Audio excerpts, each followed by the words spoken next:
So I was thinking about, I must be a collector of Commodore 64 stuff because I've got a lot of Commodore 64 stuff.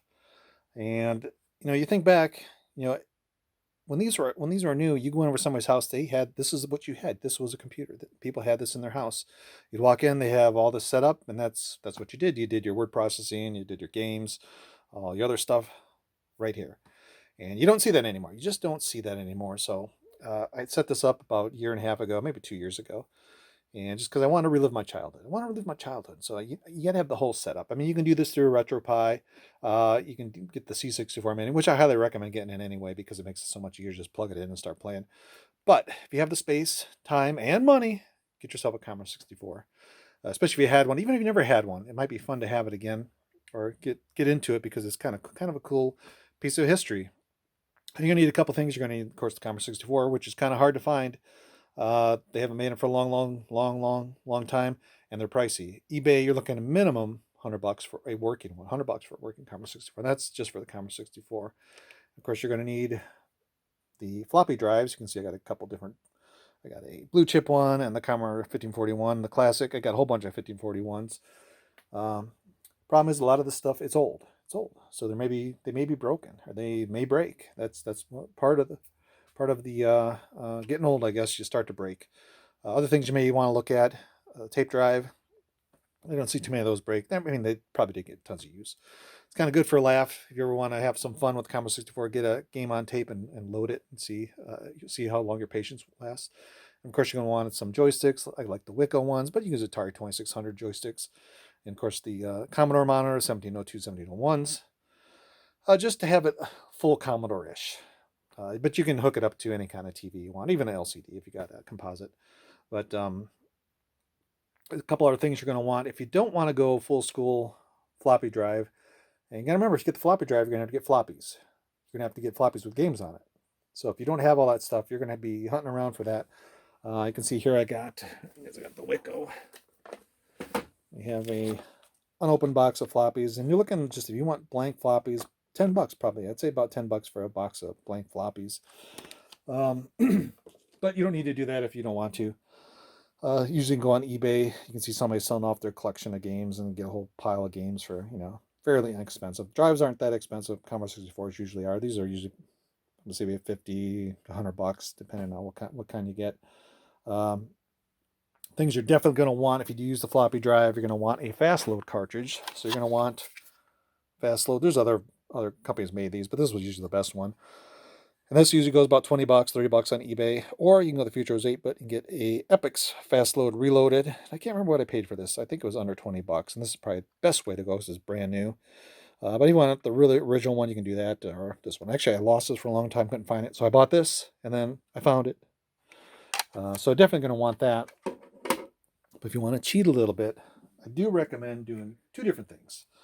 This is the SD2IEC. You can see it looks like a little 1541 drive. You basically put your games on an SD card.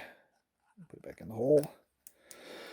Plug this into the IEC port and this into the tape port for power. And basically it emulates a 1541. So you can put all your ROMs on there and does all the magic. It's got a bunch of buttons on it. Kind of cool stuff. You can go back, forward through menus and reset and stuff like that. Does not speed up anything. So this emulates a 1541 and emulates the speed too. So it is very slow. So you do need, even though this is kind of more modern, you do need the fast load cartridges for this.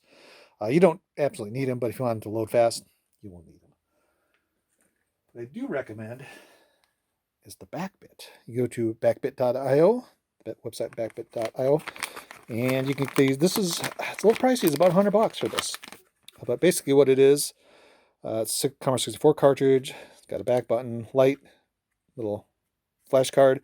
Put all your games on here and loads instantly, just like a cartridge. So basically dumps right into memory.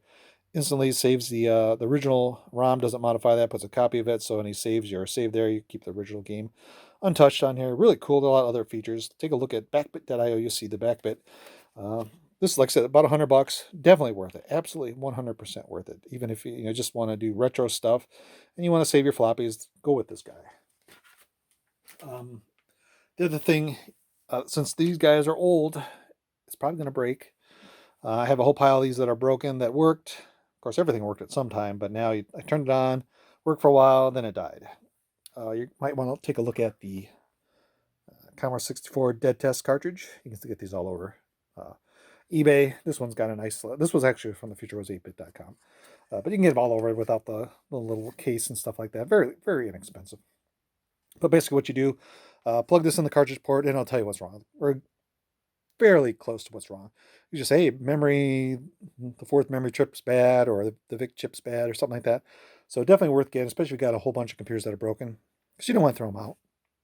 And you just want to fix them. I mean, it may not be a solderer, but maybe somebody can help you out. At least you can kind of narrow down where the issue is with these guys, because they do break. Some other things you might want to look at is maybe some modems, although there are BBSs still out there if you want to play around with that. You can see I got the original VIC modem. And Bottle 16. Or if you want to be really the bomb, this is the 1200 Baud modem. This is the bomb. If you had this back in the day, you were flying on the internet. Absolutely flying. And of course, if you want to get cartridges, you can see I got some pit stop cartridges, a bunch of cartridges all over the place here. Different ones just for fun. These are usually fairly inexpensive because, I mean, people just kind of find them and dump them on eBay. But definitely worth collecting for. Is it worth a lot of money? Not really. I mean, they are expensive because but they made a lot of them. And you get pretty much everything you can do with the Commodore 64. You can do now with the RetroPie, with the C64 Mini and Max. And let's see, what else did they have? There's some other way you can do it. Oh, you can do some emulation on your computer. But just play it that way. But sometimes you just want the original. You want the original joysticks, on a monitor with the original floppy drives. Half the experience with this stuff. Clicking on the keyboard, putting the disc in, clicking away, loading into memory, playing with the joystick. It's half the fun of it because that's part of the experience. But if anything else, get the C64 Mini, and makes it easy. Plug it in the TV and you go. Yeah, but like I said, if you got the space and time and really want to get back into this, definitely worth collecting for. Especially there are a lot of items out there for this stuff. A little getting harder to find, but it's still kind of cool. How many people get to walk in somebody's house and get to see a full Commodore 64 setup and get to play it? So I think that's half the fun of it. So anyway, I hope you guys enjoy the video.